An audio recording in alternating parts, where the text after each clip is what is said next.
Closing in.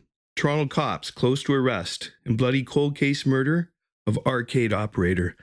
Hello, I'm Jay Nickel of Nickel Investigations, and this is an Ontario Cold Cases, Canada's True Crime Podcast, special edition. They're the homicides that define a great city, forever seared into our collective memories. The horrific slaying of shoeshine boy Emmanuel Jakes in the filthy summer of 1977. The just desserts murder. The icing and mob boss, Paul Volpe, stuffed in the trunk of his wife's BMW at Pearson Airport. And then there were the half-dozen disappearance and murders of young girls of the 1980s. Most homicides are soon forgotten, lost to time. Only the victims' families remember, and the homicide detectives who serve as our collective memory of the dark past and the swords of our never-ending quest for justice. Nick Gournis went into the books as Homicide 0531988. Cops have never caught his killer, or killers, but now there is light at the end of the tunnel. We're going over Mr. Gournis' case, top to bottom, and resubmitting the evidence for testing, Toronto Police Cold Case Unit boss, Detective Sergeant Steve Smith, told the Toronto Sun.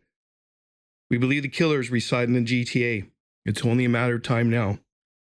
And if the veteran detective sounds confident, he should. Smith and his unit have earned a North American-wide rep for knocking down long unsolved cases. Nick Gournis was a hard-working 50-year-old Greek immigrant who became prosperous through his video arcade. An unstreamed quarters and tireless work ethic allowed him to prosper and provide a good life for his wife and two daughters. On December 23, 1988, two teens peering through the window of Gournis Galactic Amusements arcade in Kingston Rd to Victoria Park Avenue saw something no kid should.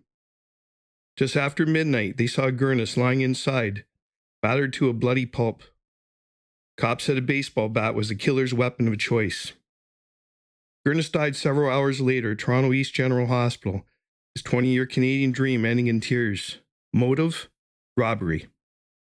Back in 1988, David McPate lived above his locksmith business next to the arcade.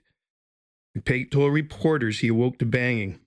Two kids were knocking on the arcade door. They told McPate that Gournis' bloody body could be seen slumped in the rear of the business. While he called cops in an ambulance, the boys kicked the door in. Upon entry, they noted that there was blood all over the place.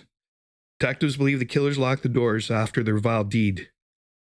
Cops were keen to talk to a trio of young men aged 18 to 20 seen hanging around outside the arcade between 10 p.m. and midnight. Two of the trio were white, the other black. The arcade was across the road from Neil McNeil Secondary School, back with video and pinball machines. Gournis has proved the old maxim of the importance of location, location, location. Some of the arcade's neighbors weren't as keen on kids milling about. The petition targeted the young crowds loitering outside. Cops set up a command post with the intention of questioning every kid who was in the arcade from 6 p.m. on. And then, nothing. There are heartbreaking few mentions of Nick Gournis after 1988. Lost all but his family, friends, and murder police. Smith wants that narrative turned on its head. New information, including an offender profile and forensics, has emerged that may finally bring some sense of closure and justice to Mr. Gournis' family, the detective said. We're very, very close. If you have any information on the murder of Nick Gournis, contact Toronto Police Homicide Squad, 416-808-7400 or Crime Stoppers. Thank you, and please consider subscribing to Ontario Cold Cases, Canada's True Crime Podcast, available wherever you listen to your favorite podcasts.